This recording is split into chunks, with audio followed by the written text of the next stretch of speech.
So this is another door adjustment video. A common problem when you're installing new hardware is sometimes the holes will not match up.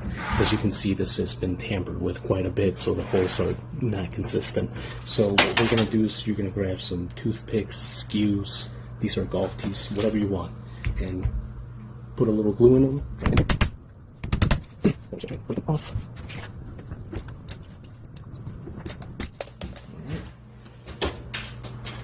And you're going to grab a self-centering bit.